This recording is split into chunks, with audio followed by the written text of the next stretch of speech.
Hi, welcome to C-Talk. Today, we are very glad to have Dr. Matthias Traub, CEO of Vector, as our guest.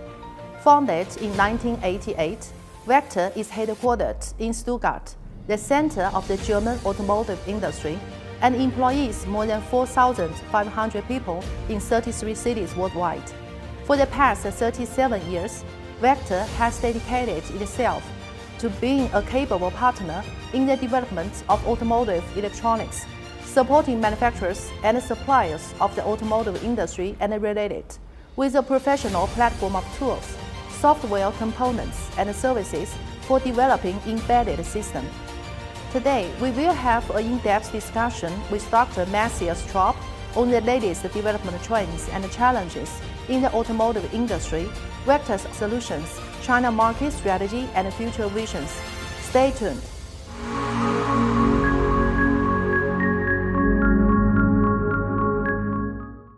Can we give us a brief introduction about Vector and what's its core value?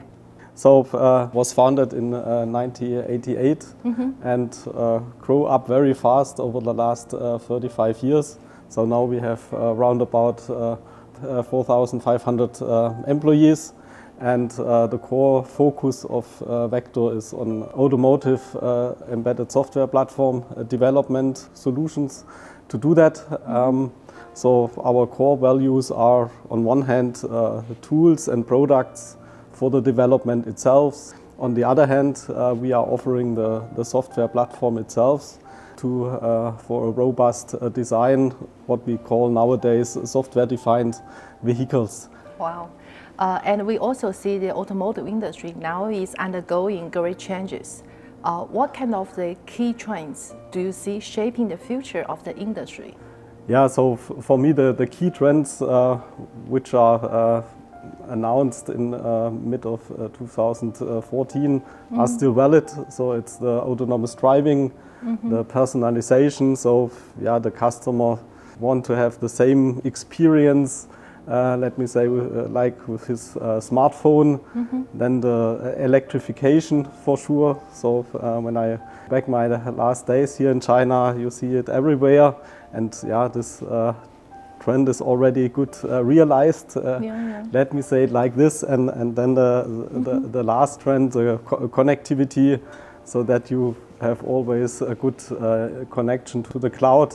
So the cloudification is also a very important trend in this area. You mentioned the SDV, software-defined vehicles. Yeah. How does the SDV impact the evolution of the EE architecture of the vehicles and also the validation of, let's say, embodied system? Yeah, so as we discussed before, the software-defined vehicle is more or less the collection of the other four mentioned key trends.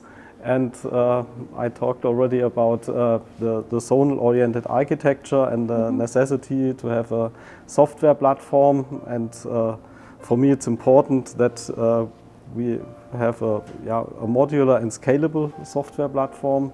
So from very small ECUs, a very lightweight solution, up to the HPC part, also coupling the different tech stacks from IVI, from ADAS, which are offered very often from tech players or developed by the OEMs itself, and that we can bring that all together to have at the end a robust software platform, which is the base then for the real application development for our customers. So this is the software platform itself.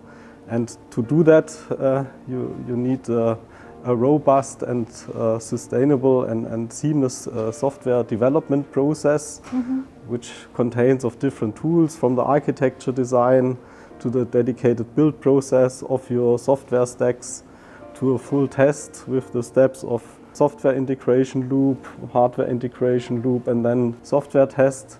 And this have to be based more and more in a cloud-based manner. With the electronics testing, we see there is a trend from the hardware in loop to the software in loop. What's your perspective on this field? Yeah, so for me, this is one of the key assets to generate speed. Generate speed. To generate speed, yes. So in former times, when I'm thinking back to my history, it takes always very long terms to have a new release during your development cycle, so it takes more than 2 or 3 months to have a new experience what you have developed. And nowadays it's really necessary more or less to have nightly builds, and to enable that you need, as I said, a seamless development chain, and the main parts of it are the software in the loop capabilities, that you have a lot of virtualization of your development process in place, and then also the hardware in the loop with the different steps, so part system level, then full system level, and then you can make the integration step to the real car. Do you think this trend will become a mainstream of all the testing of the automotive electronics, or just happen in China? Or no, this is a key trend which is relevant for the whole world. So, and this is one key part of the software-defined vehicle. So on one hand, at the end, you want to have a good customer experience. Part of the customer experience, as we said, is that they are getting very often software updates with new functionalities or bug fixes and something like that. And to offer that, you need such kind of capability in your development chain, and therefore it's necessary for the OEMs and also the tier ones to do that. As a global leading software suppliers, I mean Vector, what's your China strategy? It's important. Interact local, so we have a big subsidiary here in China. We are working close together, especially with the dedicated SoC suppliers, with the semiconductor suppliers, that we can integrate our software platform in a very early stage on their solutions and offer this pre-integrated solution to our customers, so that they have already a good foundation available and can directly start with their application development. And this generates also speed. And then this is the one part, so interaction with the domestic hardware suppliers on one hand. On the other, also, as I said, close relationship to the OEM itself, with mixed teams to make here the bring up of their software platform. Some of them are calling it vehicle OS. Here we are offering parts or solutions to establish that at the specific OEMs. Here, the intelligent driving industry actually compete very intensify. And more companies, actually they emphasize their full stack in-house development. How can Vector balance their role as a tool supplier, also as a technology partner? Yeah, so very good point. So we have always to distinguish. There are different strategies at the moment in place here in China, but also globally. So that on one hand, customers are saying, hey, I want to do everything by my own. There's the strategy from our side to offer modules or dedicated tools and products to them to fulfill their whole value chain. On the other hand, some of the OEMs especially are saying, no, I want a strong partner, and then we can also jumping in and be here offering a full foundation with tools, workflows, design patterns, solutions from the tooling side, but also then from the software stack itself, in addition with our advisory and supporting services. So yeah, let me say we have to be very flexible to interact with the different kind of customer strategies. We also notice that more and more China OEMs, they are focusing on the developing domestically controlled electronics tool chains. What's your perspective of you on this phenomena, and how can Vector respond to the rise of the local competitors in recent years? Yeah, good. So for me, it's always the point of our modular approach, that we can here have the openness and interact with the domestic solutions to offer some add-ons or specific solutions where we have more performance solution, for example, in place or something like that. And then having also in some areas specific development solutions, especially when we are focusing on the semiconductor perspective. We have a dedicated team which are interacting locally with the suppliers here. Yeah. We just say that actually Vector cooperates with many global chip company and also a local chip company. Yeah. That's a great way to cope with this kind of trend, right? Yeah, right. So I think this is a really key asset that we have a good perspective globally, and this knowledge we can use here also on the market and make a very robust and good bring up of the pre-integrated systems with hardware, software, then to the dedicated local customers. From your point of view, what's the core advantage of Vectors? So the core advantage is on one hand that we have the global perspective. As I said, we have subsidiaries over the whole world located where our customers are. And this experience we can then bring together. And also when I take a look on our different project houses with the specific OEMs are doing regularly lessons learned. So based on that, our customers can profit as well from us. So with the experience on one hand, and then on the second, based on our solutions, they are used at different car manufacturers, so they are more robust than it is a specific developed solutions at one customer side. And I think these are the key assets what we can offer here and globally. Yeah. A lot of new technology are emerging right now. In recent years, we see the Chinese OEM, actually they did a very good job, especially in the EV sector. So we see more and more OEM try to go globally. Now, of course, the situation become really complicated. Either the tariffs, a lot of things happened. But I think the trend of go global of Chinese OEM will continue. So in this field, how can Vector help them to go globally? Yeah, so with our global experience, I said we have subsidiaries around the world. We have a good knowledge about the dedicated specific markets, and this knowledge we can also offer to the local OEMs here, that they can make a good offering, and also from a regulatory perspective with the dedicated security and safety requirements from US, Europe or somewhere else, we can help them to design their system with the specific needs of the dedicated markets around the world. And I think this is a really big asset what we can offer here, and in addition to our technical experience. Okay. What's Vector's vision and the future plan, let's say the future decade plan?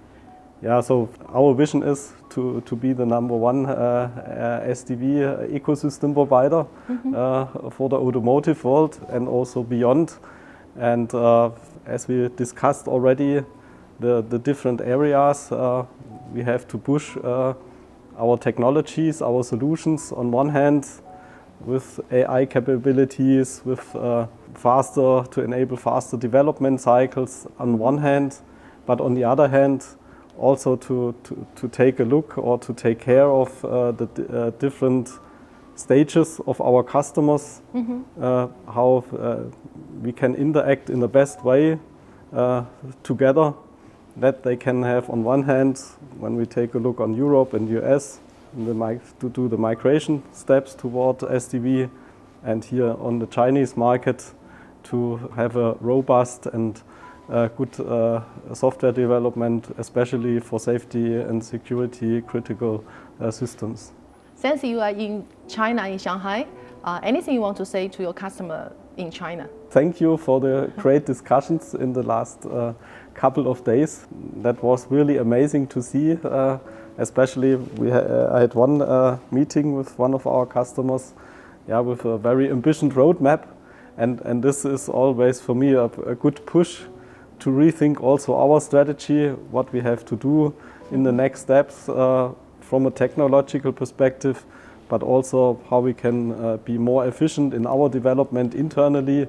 And this is the one part. And the second part, as I said, we are open.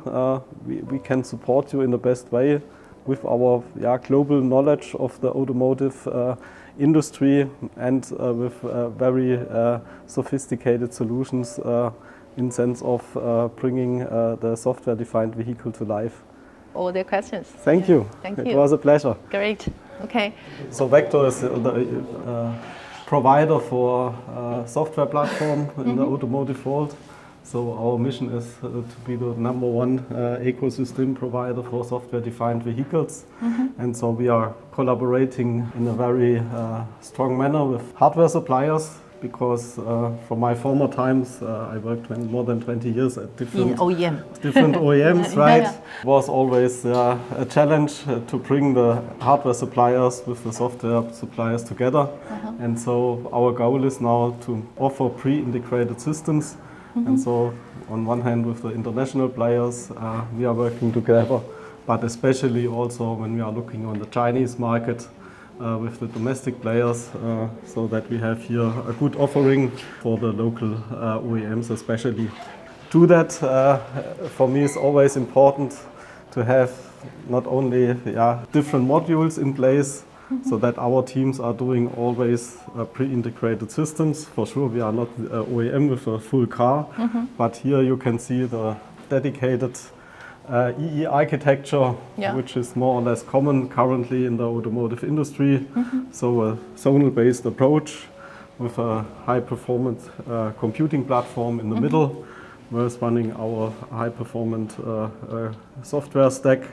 Then the zonal ECUs, which are decoupling the different sensor actuators, and then the dedicated sensor actuators. You can find it here. So here you can see that everything is running already on specific chips from different vendors. And this is also part of our proposal that we are saying when we are talking about a software ecosystem. It's on one hand the software platform itself, but in addition, for me, one of the most important points is the software factory. Software factory. So to build the platform, so the operating system with the applications together, so that we are here offering the fully tool chain from the design phase, then the integration, testing, build, and then also the download and update on the dedicated system. And to doing this, it's also important to have very experienced people on board, and therefore we are offering also the so-called advisory and supporting services.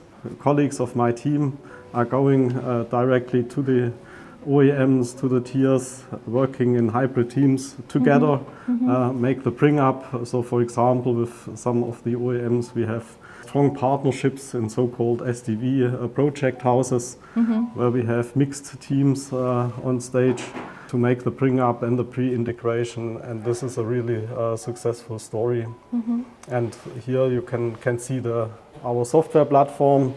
So it's very important to have the fully scalability of the platform. So from the small sensor actuators, where we are offering a very lightweight automotive IoT software stack. So also to reduce costs, for example, reduce the resource consumption of the microcontrollers, and up then on the embedded side to the HPCs, to the high performance computing platforms with the different capabilities. So on one hand you have the classic body and comfort functions, then the ADAS stuff, additional non-functional requirements, especially when we are focusing on safety and computing performance, and then for sure also the IVI system for the infotainment, multimedia audio system as well. Yeah. And this is also a challenge to bring the different stacks together. Yes. So on one hand, you have the technology layers with their ADAS stacks, for example, and we have a good experience to bring these two worlds together, then that everything is playing in the automotive world. And in addition to that, we are extending also our portfolio to the cloud side, because I call it cloudification, is also a very important trend in automotive, or run some applications on the cloud side, or have at the end, we call it big loop. So you develop a new function, you make the download to the car, you can then track and observe if the behavior of the application is going well, and if not, or if you have some corner cases identified, you can then upload the information once again to the cloud, and the developers of our customers can then analyze the information and extend their applications and make once again the download. Kind of OTA? It's the OTA. It's OTA. So yeah, this is based on OTA, and so it's the update on one hand, but also the observability of the dedicated applications in the car. Oh. And so here you can see our software factory with the different steps. So we are talking about different journeys. On one hand, it's very important to have a continuous architecture development, so a good, robust system design, especially when we are looking on L3, L4 functionalities. So you need more or less the same design process like what is established in avionics. So with the full traceability of requirements, testability, and something like that. And then the development journey focusing on the software-based applications. And here for sure is the need that you have the same speed like in the CE, in the smartphone world, that the developers can vary in an agile manner. And here as code principles are very important, and here we are offering the different solutions for the application development, but especially with the experience of our teams for the software platform, bring up together in the mid step, and then the integration in the vehicle itself. And here we are supporting especially the shift, so-called shift left approach.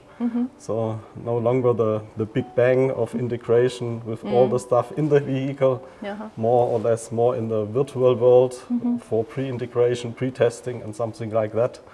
And then also the fleet management, as I said, with the cloudification. This is this part where you have the data management, the different software containers, so your update packages available, and then your fleet management team can then decide part will be rolled out to the fleet, for example, to pilot customers or to all customers. This is also a very important asset what we can provide with our cloud-based solutions now to our partners as well. Wow.